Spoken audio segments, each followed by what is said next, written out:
Oke. Assalamualaikum warahmatullahi wabarakatuh.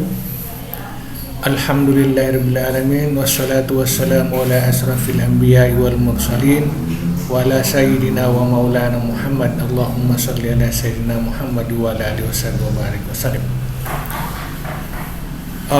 Segala puji dan puja senantiasa kita panjatkan kepada Allah Subhanahu wa taala, bahwa pada kesempatan ini kembali saya melakukan proses kuliah melalui video ini terkait dengan mata kuliah kita, studi kelayakan bisnis. Pada video lalu saya sudah menguraikan secara sepintas tentang berbagai hal terkait dengan studi kelayakan. Yang pertama, hubungan berbagai macam bidang ilmu dengan aktivitas studi kelayakan, baik dilihat dari sisi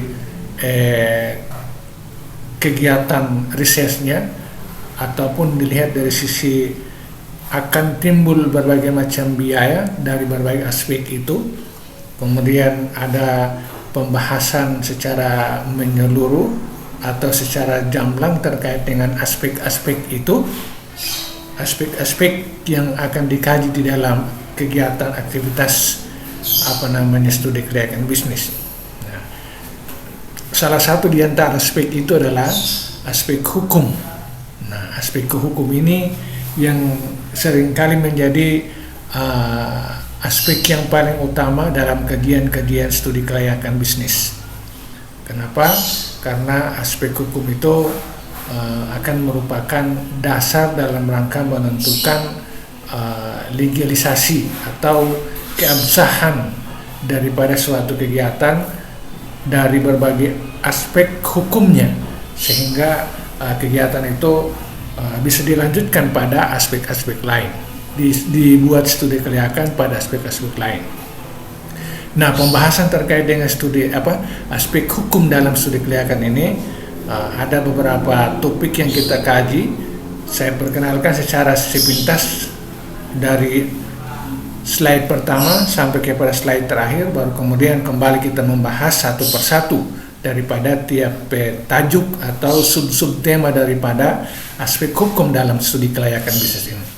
Oke, yang pertama kita melihat pendahuluan tentunya, kemudian yang kedua kita melihat tentang badan hukum dalam kegiatan usaha, kemudian penjelasannya daripada badan hukum itu, kemudian di sini ada penjelasannya itu terkait dengan status kepemilikan, kemudian kelebihan daripada tiap-tiap badan hukum itu dan kekurangannya, ya, firma, kemudian yang berikut seterusnya, ya, ini yang akan kita lihat dari berbagai bentuk badan hukum yang kemudian menjadi titik perhatian dalam aktivitas kegiatan studi kelayakan bisnis. Oke, kembali kita melihat dari awal. Ya, pendahuluan. Kita coba membaca. Untuk memulai studi kelayakan usaha atau feasibility study daripada sebuah kegiatan ekonomi, umumnya dimulai dari aspek hukum, walaupun banyak yang melakukannya dari aspek lain, tergantung dari kesiapan masing-masing perusahaan. Nah, ini maksudnya secara umum studi kelayakan itu dimulai daripada aspek hukum, baru kemudian menuju kepada aspek-aspek lain. Tetapi tidak menutup kemungkinan para pihak yang punya kepentingan terhadap studi kelayakan itu bisa mengambil studi kelayakan itu dari aspek-aspek lain. Kalau misalnya dari sisi hukumnya sudah tidak ada masalah, itu tergantung kepada setiap perusahaan atau masing-masing usaha yang menginginkan terhadap studi kelayakan, hasil daripada satu kegiatan studi kelayakan itu. Kemudian yang kedua, tujuan dari analisis terhadap aspek hukum yaitu untuk meneliti keabsahan, kesempurnaan, dan keaslian dari dokumen-dokumen yang dimilikinya. Nah, itu maksudnya begitu. Jadi dengan adanya studi kelayakan dari sisi aspek hukum ini, orang bisa dapat mengetahui tentang keabsahan sah atau tidak, kemudian lengkap atau sempurna atau tidak, kemudian asli atau autentik atau tidak dari setiap dokumen-dokumen yang akan dijadikan sebagai dasar hukum dalam sebuah kegiatan usaha bisnis itu. Ya toh, saya ulangi, yang dilihat di sini dalam hal ini sebagai tujuan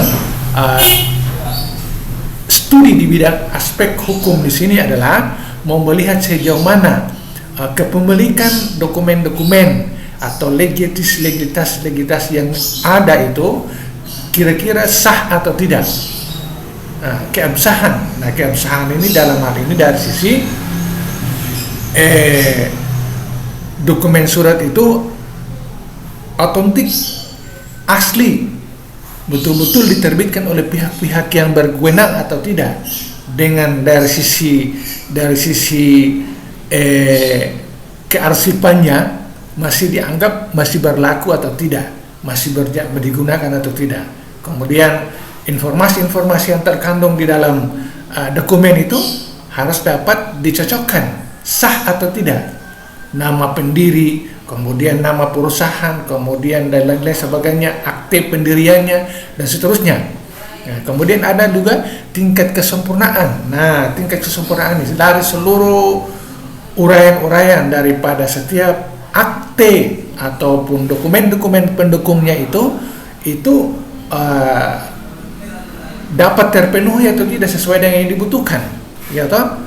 Mulai daripada akte pendiriannya, surat izin ini, surat izin itu, segala macam. Kemudian ada misalnya ada kontrak kerjasama di atas tanda tangan hitam di atas putih. Nah, itu kira-kira lengkap atau tidak. Kemudian dari sisi keasliannya, itu semua harus diperhitungkan dalam aktivitas kegiatan studi kelayakan, terutama dari sisi aspek hukum ini. Kemudian yang berikut, masih terkait dengan pendahuluan, bagi peneliti studi kelayakan bisnis, dokumen yang perlu diteliti keabsahan, kesempurnaan dan keasliannya meliputi badan hukum, perizinan yang dimiliki, sertifikat tanah dan dokumen lainnya yang mendukung kegiatan usaha tersebut. Nah, itu sudah saya jelaskan di atas tadi. Dokumen apa yang harus diteliti untuk mengetahui tentang keabsahan, kesempurnaan, keaslian itu yang ada itu ya itu seperti yang dijelaskan di bawah tadi, yaitu badan hukumnya, apakah itu badan hukum berupa PT atau CV atau firma dan seterusnya. Tentunya kalau salah satunya dari badan hukum itu, maka tentu ada berbagai macam konsekuensi penjelasan-penjelasan lain terkait daripada tiap-tiap level badan hukum itu.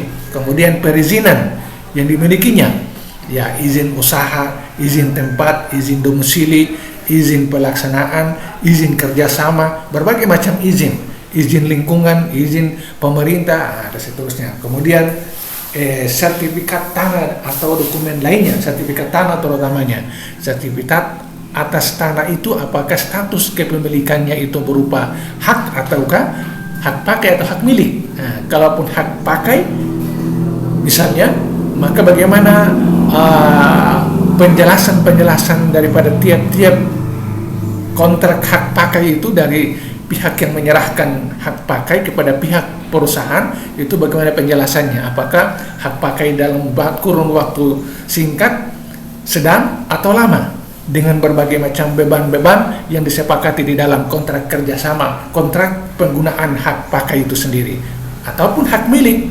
Mereka melihat hak milik, jangan sampai surat-surat yang dimiliki itu walaupun dia hak milik tetapi dia terkait dengan berbagai macam hal. Misalnya jangan sampai dia masuk kategori sertifikat yang dianggunkan menjadi jaminan untuk misalnya mereka meminjam uang kepada sumber pendanaan tertentu. Nah, itu kan berbahaya kalau misalnya kewajiban pembayaran pinjaman dengan jaminan sertifikat itu tidak terlaksana dengan baik, maka bisa status tanah itu ada gangguan di kemudian hari. Nah, kemudian dokumen-dokumen pendukung lainnya di sini lain dokumen lain yang mendukung kegiatan usaha tersebut. Nah, berbagai macam dokumen tadi itu misalnya analisis AMDAL, kemudian analisis daripada ya terutama AMDAL itu lingkungan, apakah lingkungan geologisnya, lingkungan alamnya, ataupun lingkungan masyarakatnya dan seterusnya, itu harus saya dilihat sejauh mana dokumen-dokumen pendukung lainnya itu apakah memberikan harapan untuk ke depan usaha itu dijalankan atau tidak. Nah, itu semua akan dipikirkan dalam kegiatan aspek aspek hukum sebagai salah satu aspek yang diteliti di dalam kegiatan aktivitas studi kelayakan bisnis atau business study. Business study liability. Oke, kita lanjut kepada pembahasan berikut. Dalam aspek hukum, hal-hal yang dibahas meliputi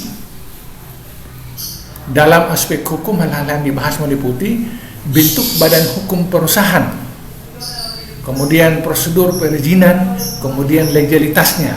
Prosedur perizinan dalam hal ini legalitas, izin yang didapatkan itu sebagai bentuk legalitasnya, kemudian lembaga atau departemen atau instansi yang terkait dengan perusahaan, kemudian rencana anggaran dasar perusahaan.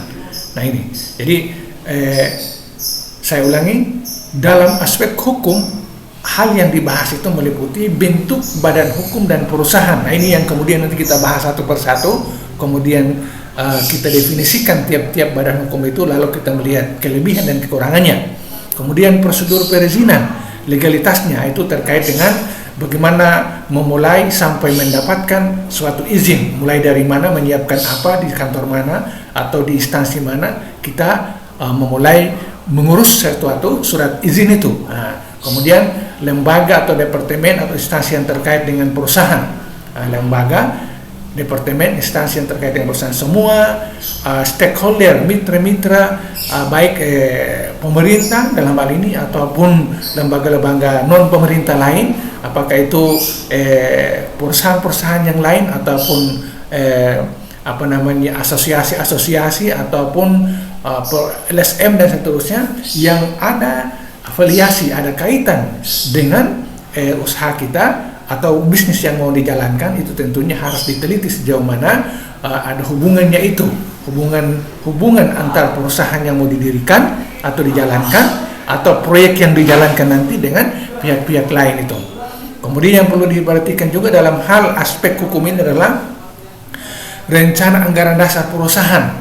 Nah, rencana anggaran dasar perusahaan ini bukan anggaran terkait dengan pendanaan, tetapi aturan-aturan. Di sini yang dimaksud adalah statuta atau yang biasa istilah orang adalah ADRT, AD anggaran dasar dan anggaran rumah tangga, ADRT, AD dan ART daripada sebuah organisasi, ya toh. Nah, yang disebut dengan anggaran dasar dan anggaran rumah tangga kalau lengkapnya begitu.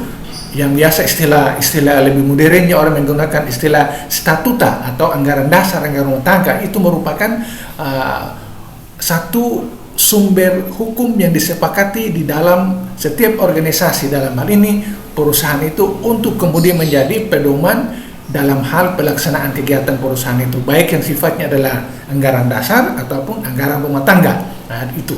Nah ini kemungkinan kita tidak bahas secara mendetail, bukan kemungkinan, tapi pasti kita tidak bahas secara mendetail terkait dengan bagaimana menyusun, membuat rencana anggaran dasar, kemudian rencana anggaran rumah tangga dalam sebuah perusahaan itu. Tetapi yang kita bahas ini mungkin selanjutnya adalah lebih kepada bentuk badan hukum perusahaan dan dari sisi kelebihan dan kekurangannya. Oke. Kemudian yang berikut, kita masuk ke badan hukum perusahaan.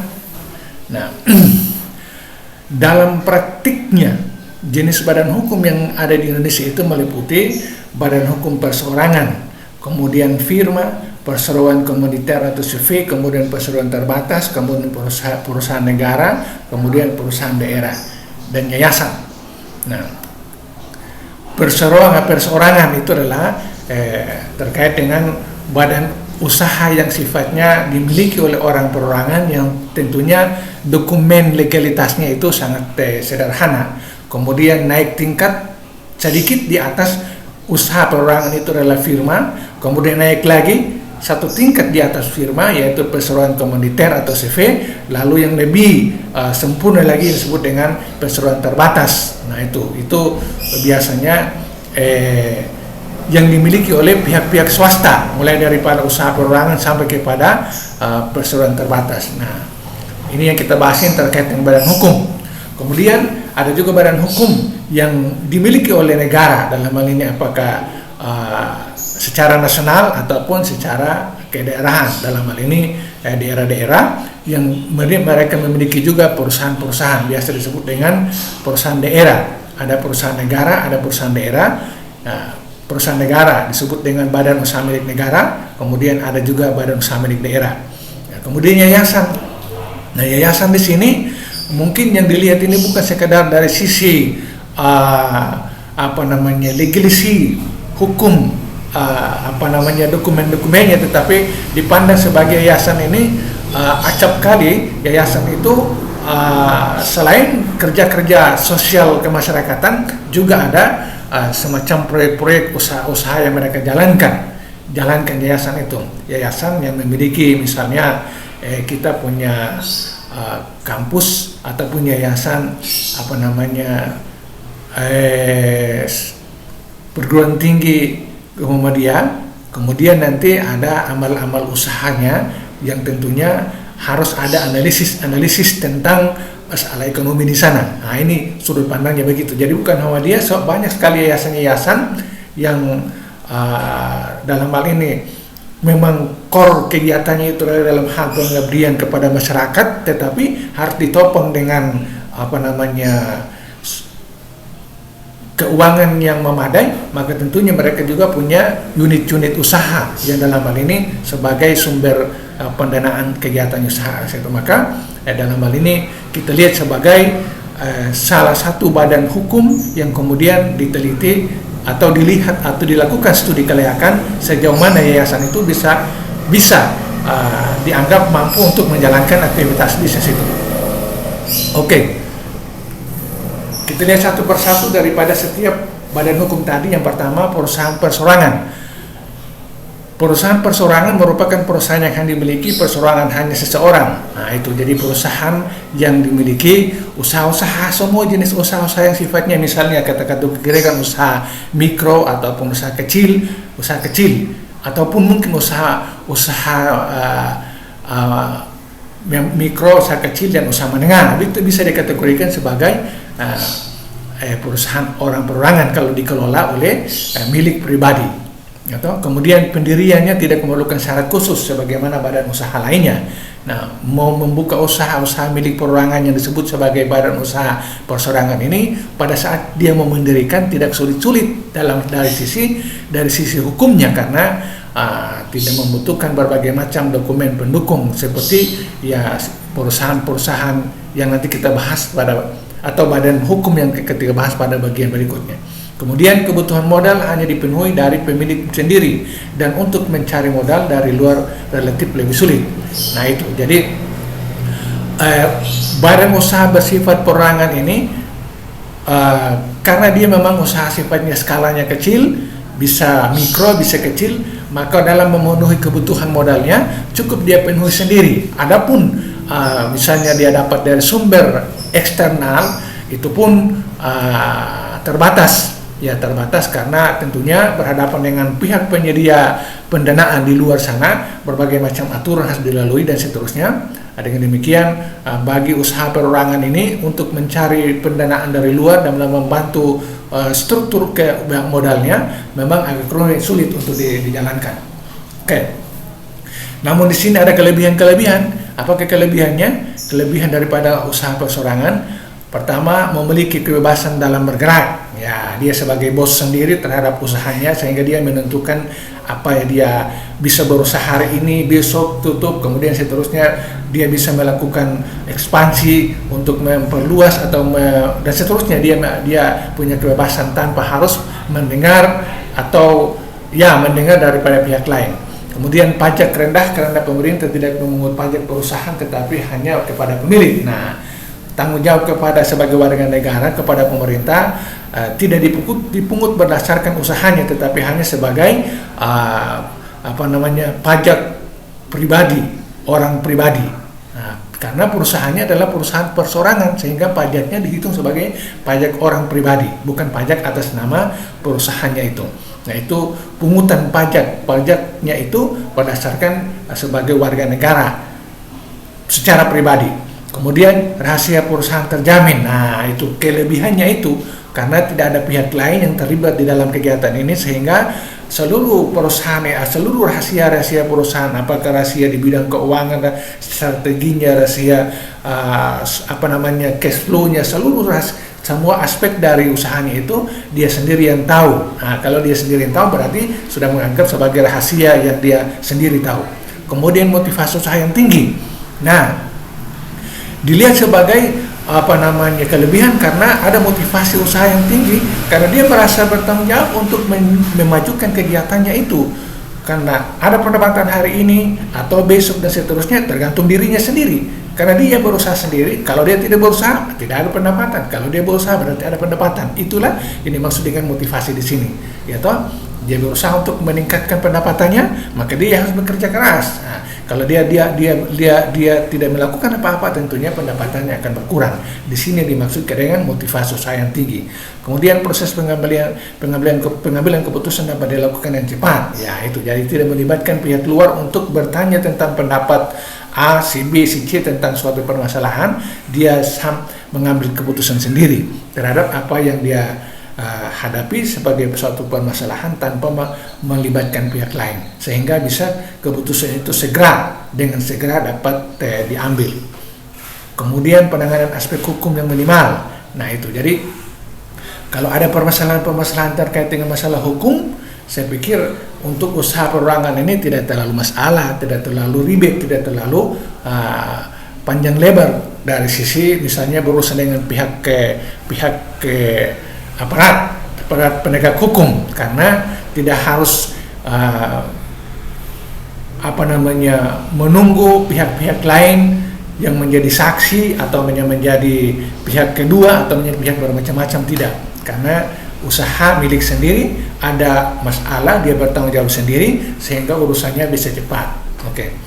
Mungkin dari sisi biayanya juga tidak terlalu besar untuk kegiatan misalnya aspek hukum ini, ada tindakan-tindakan misalnya tindakan kriminal dan seterusnya, tidak terlalu berbahaya penyelesaiannya, lama penyelesaiannya dibandingkan dengan usaha yang sifatnya bukan persorangan. Oke. Ada kekurangannya, mengandung tanggung jawab hukum dan keuangan yang tidak terbatas. Nah, jadi walaupun tadi ada keleluasaan bagi dirinya untuk dia bertindak secara pribadi, tetapi di sini karena dia bertindak sendiri maka ada tanggung jawab hukum dan keuangan yang tidak ada batasnya. Dia bertanggung jawab sampai selesai, sampai tuntas seluruhnya semua tanggung jawab, terutama masalah keuangan. Masalah keuangan dia ikut bertanggung jawab. Dia menjadi pembeli, dia menjadi penjual, dia menjadi pelayan, dia menjadi penghitung, dia menjadi penikmat uang itu sendiri dan seterusnya. Dia menjadi misalnya membayar bunga, membayar angsuran, dia bertanggung jawab seluruhnya secara penuh tanpa terbatas. Atau kalau misalnya dibandingkan dengan misalnya sifatnya bukan usaha perorangan. Kemudian kekurangan berikut adalah keterbatasan kemampuan keuangan. Nah, itu tadi yang disebutkan bahwa memang usaha-usaha pribadi itu sulit untuk mendapatkan akses pendanaan dari pihak luar, karena pihak luar itu banyak sekali aturan-aturan yang harus diterapkan, harus diikuti. Walaupun Anda, tetapi tidak terlalu banyak jumlahnya. Misalnya ada skim pembiayaan mulai dari level jumlah minimal sampai kepada jumlah maksimal. Tentunya usaha-usaha perorangan ini hanya mendapatkan kesempatan untuk jumlah skim minimalnya. Kalau maksimal ke atas jumlah besar, misalnya puluhan juta atau ratus juta atau bahkan miliar, itu sulit untuk didapatkan oleh usaha perorangan. Hanya kalau misalnya bantuan-bantuan lunak, istilah sekarang ada bantuan KUR dan seterusnya, di bawah puluhan juta itu bisa diakses. Nah, itu kekurangannya. Keterbatasan kemampuan manajerial, nah itu karena dia sendiri sebagai pimpinan, sebagai pelaksana, sebagai perancang, yang membuat perencanaan, kemudian sebagai pelaksana, sebagai pengontrol, kemudian mengawasi, kemudian mengevaluasi sendiri seluruhnya, sehingga konsentrasinya itu terbagi-bagi kepada berbagai aspek itu, sehingga kemampuannya itu terbatas, ya toh, terbatas tentunya. Di sini dilihat sebagai satu kekurangan. Kemudian kontinuitas kerja karyawan terbatas. Nah, kontinuitas kerja karyawan terbatas. Karyawan-karyawan yang mungkin diangkat menjadi pelaksana kegiatan di dalam perusahaan perorangan ini terbatas, karena dari sisi karyawan sendiri mereka adalah hanya pekerja-pekerja biasa yang mereka tidak punya target lebih daripada mencari misalnya upah. Mereka tidak akan punya prestasi yang dikembangkan, karena tidak mungkin karyawan itu akan suatu saat menjadi pemilik perusahaan itu, tidak akan mungkin, ya toh. Sehingga taruhlah karyawan-karyawan hanya mencari imbalan sebagai gajinya, tetapi dia tidak akan mungkin untuk menaikkan prestasinya atau posisinya sebagai mulai dari karyawan biasa kemudian naik jadi bos, tidak akan mungkin, ya toh. Sehingga itu memberikan peluang para karyawan itu bisa cepat keluar, bisa cepat masuk, istilahnya turnover, masuk keluar karyawan itu bisa tanpa ada aturan yang ketat untuk mengatur. Dia pergi saja atau dia masuk lagi, tinggal pemberitahuan secara lisan kepada pemilik usaha itu. Oke. Kemudian yang berikut, firma. Firma adalah perusahaan yang didirikan oleh 2 orang atau lebih dan menjalankan perusahaan atas nama perusahaan. Nah, firma adalah perusahaan yang didirikan oleh 2 orang atau lebih dan menjalankan perusahaan atas nama perusahaan. Ya, jadi kalau tadi adalah usaha perorangan, maka level yang berikut di atas perorangan itu adalah usaha yang dari sisi hukum, badan hukumnya itu disebut dengan firma, disingkat dengan FA. Itu di sini dijelaskan bahwa firma itu didirikan melibatkan lebih daripada 2 orang, kemudian menjalankan seluruh kegiatannya itu atas nama bukan pribadi, atas nama usaha itu. Atau misalnya dia berhubungan dengan pihak luar terkait dengan apakah masalah pemasaran, masalah keuangan, masalah tanggung jawab, masalah hubungan kerja dan seterusnya, dia mewakili perusahaannya, tidak bisa mengatasnamakan orang perorangan di dalam firma itu. Itu maksudnya begitu. Ya toh. Tentunya di sini kita melihat lebih lanjut, untuk mendirikan firma dapat dilakukan melalui 2 cara, yaitu pertama melalui akta resmi yang proses selanjutnya sampai di berita negara. Kedua, melalui akta di bawah tangan, yaitu kesepakatan antar pihak-pihak terkait. Itu jadi mendirikan perusahaan atau badan hukum yang level firma oleh lebih dari 2 orang itu bisa dengan cara melalui akta resmi yang proses selanjutnya sampai di berita negara.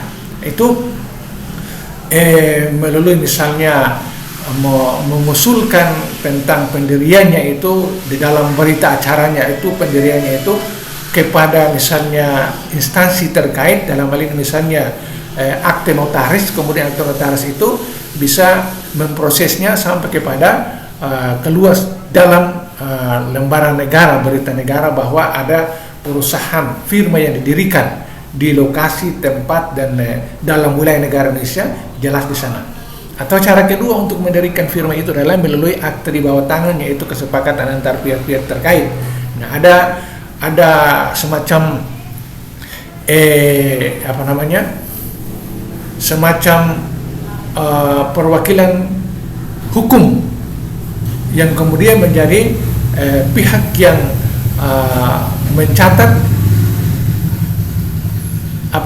kesepakatan antar lebih daripada 2 orang itu untuk mendirikan satu badan usaha yang disebut dengan firma itu. Ini yang dimaksudkan begitu. Jadi tidak perlu harus mengusulkan sampai kepada dokumennya itu masuk ke lembaran negara, berita negara, tetapi cukup dibawa pihak-pihak tertentu sebagai saksi, mungkin sebagai pihak yang diberikan kepercayaan untuk menjadi wasit daripada kegiatan mendirikan usaha firma itu. Nah itu jadi cukup dengan mencari pihak terkait, pihak ketiga yang memberikan jaminan dalam rangka mendirikan usaha yang levelnya adalah firma itu. Oke. Selanjutnya yang berikut kelebihan daripada badan usaha firma. Yang pertama, penguasaan terhadap keuntungan tinggi.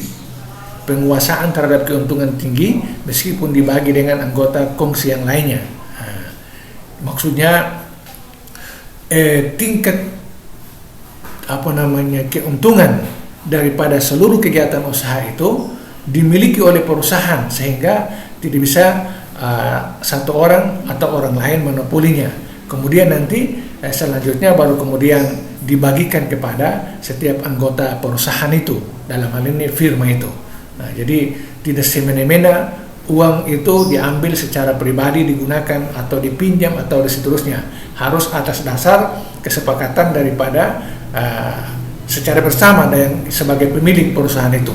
Yang kemudian disepakati juga bahwa misalnya di akhir nanti itu pembagiannya itu ada istilah dividen, pembagian keuntungannya itu secara merata kepada mereka secara bersama-sama. Dalam hal ini dibagi dengan anggota kongsi yang lainnya secara merata. Kemudian motivasi yang tinggi. Ya, keuntungan yang berikut adalah kalau mendirikan perusahaan dalam bentuk firma itu memiliki motivasi yang tinggi.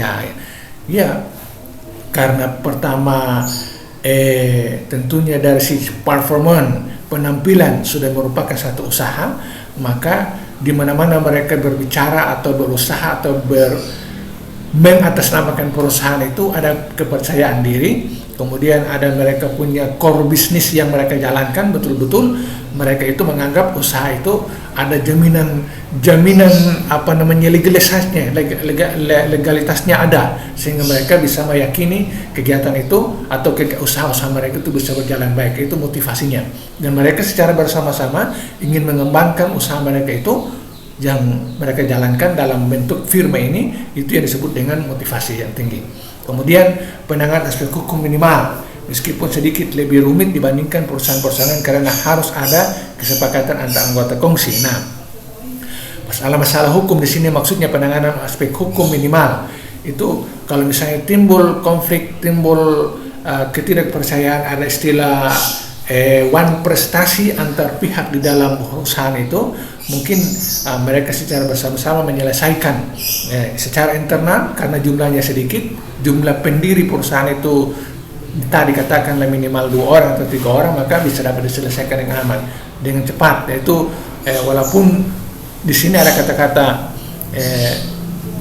walaupun sedikit rumit dibandingkan dengan perusahaan perorangan karena harus ada kesepakatan antar anggota kongsi. Nah, itu jadi masalah-masalah itu yang timbul sebagai masalah hukum itu tentunya harus ada pertimbangan daripada pihak-pihak yang terlibat di dalam perusahaan itu, baru bisa diselesaikan. Nah, beda dengan usaha perorangan, hanya seorang pemilik kemudian ada masalah, maka dia sendiri yang menghadapi tanpa harus mendengar pertimbangan dari pihak lain. Oke. Kemudian dari sisi kekurangannya, ada kekurangannya, yakni badan usaha firma ini sering terjadi konflik antara anggota kongsi berkaitan dengan pembagian keuntungan maupun strategi bisnis. Nah itu, jadi usaha-usaha yang sifatnya kongsi dalam bentuk badan hukum firma ini seringkali timbul konflik. Nah, konflik apakah terkait dengan masalah keuangan ataupun terkait dengan masalah strategi usaha mereka, apakah strategi produksi, strategi manajemennya, strategi penjualan, strategi persaingan dan seterusnya. Strategi yang dikembangkan itu mungkin karena ini sifatnya adalah terdiri dari orang-orang yang berbeda pendapat, bisa terjadi konflik antar mereka. Kalau misalnya ada yang menganggap pendapatnya bagus, ada yang pendapat orang lain itu dianggap tidak bagus, yaitu adalah merupakan bibit munculnya konflik di antara mereka itu. Jadi kata kuncinya adalah kalau kekurangan yang pertama adalah muncul sering terjadi atau lebih gampang muncul konflik karena ada tadi itu perbedaan pemahaman antara orang itu dari terkait dengan masalah keuangan kah ataupun strategi-strategi, bahkan termasuk hal-hal yang sifatnya operasional di lapangan sekalipun bisa terjadi.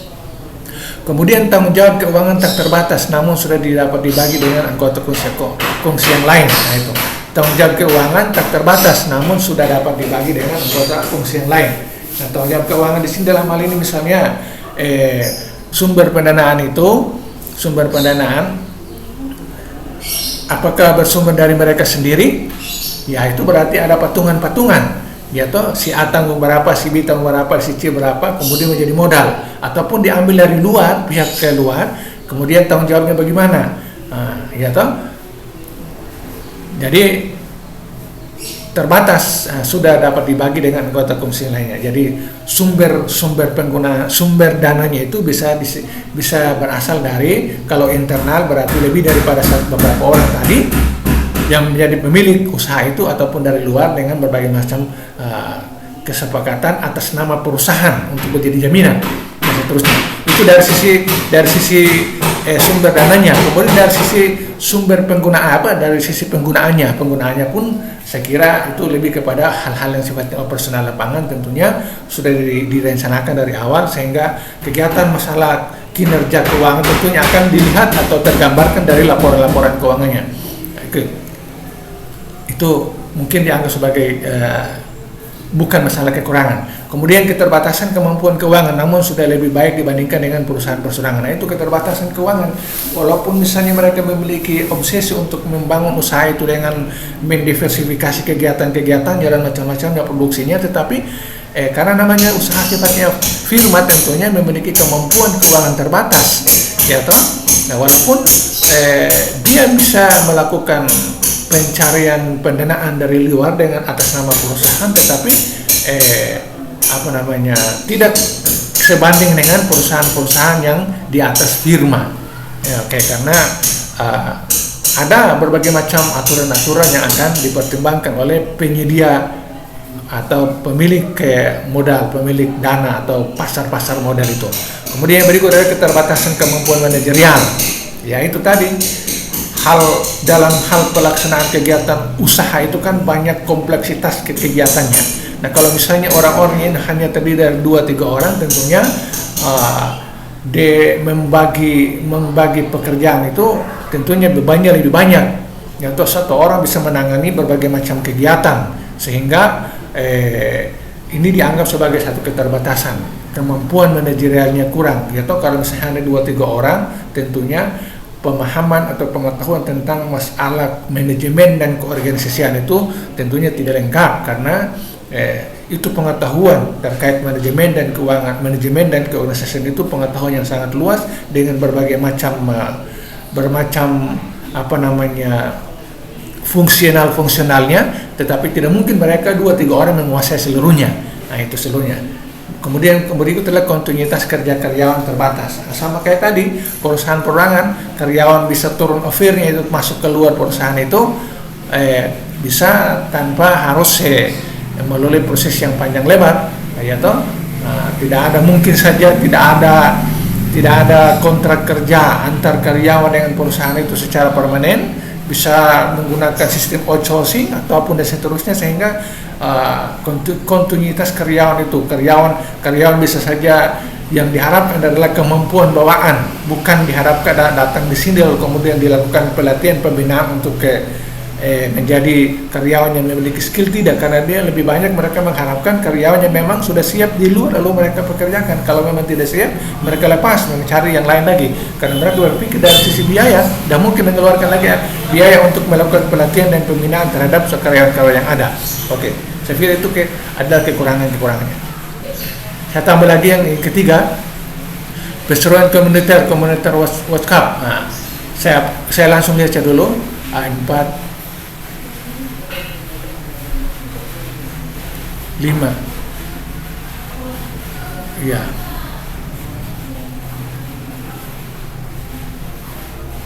Ya, perseroan komuniter atau komuniter vennootschap, yang di bahasa Belanda ini. CV merupakan persekutuan yang didirikan atas dasar kepercayaan.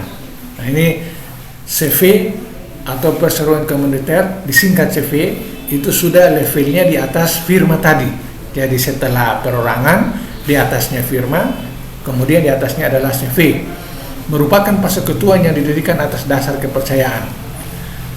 Perusahaan yang didirikan karena ada pihak-pihak yang saling percaya modal, percaya kegiatan, percaya pengelolaan, percaya pemasaran, percaya berbagai macam kepercayaan, percaya dari sisi hukum terutama, badan hukumnya, percaya saling menopang dan seterusnya. Kemudian dalam CV terdapat sekutu yang secara penuh bertanggung jawab atas sekutu lainnya. Kemudian ada satu sekutu atau lebih yang bertindak sebagai pemberi modal. Nah, itu. Dalam CV itu ada yang memang menjadi pelaksana, kemudian ada yang menjadi pemilik modal. Nah, misalnya si A, si B, si C sebagai pemilik modal, kemudian si B, si D, si E, si F sebagai pengelola, ya toh. Nah, ataupun nanti biasanya itu ada perwakilan daripada si A, si B, si C tadi ke dalam perusahaan itu disebut dengan komisaris. Jadi di sana ada perwakilan daripada pemilik modal yang ada di dalam perusahaan itu sebagai pengawas, disebut dengan komisaris. Apa yang diawasi? Yang diawasi adalah para manajer-manajer yang ada dalam itu. Nah, itu CV. Jadi CV ini sebenarnya pendiriannya itu tidak terlalu banyak melibatkan pihak lain, tetapi nanti memberikan, setelah berdiri maka memberikan peluang kepada berbagai pihak untuk ikut terlibat di dalamnya, apakah dari sisi manajemennya ataupun dari sisi modalnya. Oke, begitu. Kemudian tanggung jawab sekutu komunitas terbatas hanya pada modal yang ditanamkan dalam perusahaan. Nah, itu jadi salah satu ciri daripada CV atau persoalan komunitas ini adalah tanggung jawab terhadap model itu hanya kepada berapa banyak model yang ditanamkan di situ oleh para investor, tanggung jawabnya. Dengan tentunya dalam hal ini tanggung jawab untuk tanggung jawab dalam hal pengembalian modal bersama dengan nilai-nilai likuiditas yang dimilikinya, nilai lebih, nilai keuntungan yang didapatkan oleh para pemilik modal. Nah, itu tanggung jawab mereka. Jadi misalnya dari awal sudah ditetapkan bahwa setiap taruhlah misalnya saham, setiap lembar saham yang ditanamkan itu mereka mendapatkan dividennya berapa banyak, ya toh, dividen pengembalian rasionya itu berapa banyak ditetapkan dari awal. Nah, itu yang menjadi tanggung jawabnya dia, tidak lebih daripada itu. Nah, oke. Kemudian tujuan pendirian CV adalah memberikan peluang bagi perusahaan untuk ikut menanamkan modalnya dengan tanggung jawab terbatas. Tujuan pendirian CV adalah memberikan peluang bagi perorangan untuk ikut menanamkan modalnya dengan tanggung jawab terbatas. Nah, itu yang saya katakan tadi, CV itu didirikan, badan hukumnya, kemudian orang-orang yang terlibat itu bisa dari kemudian hari itu bisa terlibat sebagai pengelola atau manajer, terlibat sebagai komisaris, atau terlibat sebagai pemilik modal, membeli saham dan seterusnya, menanam investasinya di situ. Itu bisa dari belakang setelah perusahaannya terbentuk. Nah, itu. Jadi tadi di awal kata kepercayaan perusahaan yang sudah ada, kemudian pihak-pihak tadi itu apakah sebagai investor, sebagai komisaris, sebagai manajemennya, bahkan stakeholder lain saling mempercayai terhadap perusahaan itu, baru kemudian beramai-ramai bergabung, terutama pemilik modalnya itu. Oke. Kemudian di sini kita lihat dari sisi kelebihan dan kekurangannya. Kelebihan daripada CV, penguasaan terhadap keuntungan tinggi meskipun dibagi dengan anggota komisi yang lain. Nah, itu jadi peluang-peluang untuk menciptakan probabilitas atau tingkat keuntungan atau laba itu tinggi. Dan kemudian laba yang didapatkan itu setelah dikurangi dengan berbagai macam kewajiban, kemudian sisa bersihnya itu dapat didistribusikan sebagai kesejahteraan bagi para anggotanya. Nah, anggotanya itu terdiri dari apakah para manajernya, kemudian pemilik modalnya, ataupun para komisarisnya. Kemudian motivasi usaha yang tinggi, ya Mereka bekerja atas nama satu perusahaan yang memiliki kepercayaan tinggi sehingga ada performa usaha itu semakin membaik. Kemudian penanganan aspek hukum minimal, meskipun sedikit lebih rumit dibandingkan perusahaan perseorangan karena harus ada kesepakatan antar anggota kongsi. Nah, kalau timbul masalah-masalah hukum yang tentunya terkait dengan perusahaan itu, mereka tinggal mendisposisikan kepada pihak-pihak yang diberikan kewenangan hukum untuk melaksanakannya atau bertanggung jawab kepada misalnya terkait dengan wan prestasi atau ketidaksepakatan ketidakterlaksanaan tanggung jawab dan seterusnya. Oke. Saya jelaskan lagi kekurangannya. Mengandung tanggung jawab keuangan sekutu aktif terbatas meskipun sudah dapat dibagi dengan anggota sekutu aktif lainnya. Status hukum CV belum badan hukum sehingga sulit mendapatkan proyek-proyek besar. Nama CV sering sama antara satu dengan lainnya karena tidak ada pengecekan dengan nama CV sebelumnya. Saya kira itu adalah pembahasan sampai di sini dulu karena waktu tidak memungkinkan, durasinya sudah lama. Akan saya sambung pada video berikut. Pembahasan selanjutnya masih terkait dengan aspek hukum dalam studi gerakan bisnis. Saya tutup dengan mengucapkan wabillahi taufiq. Assalamualaikum warahmatullahi wabarakatuh.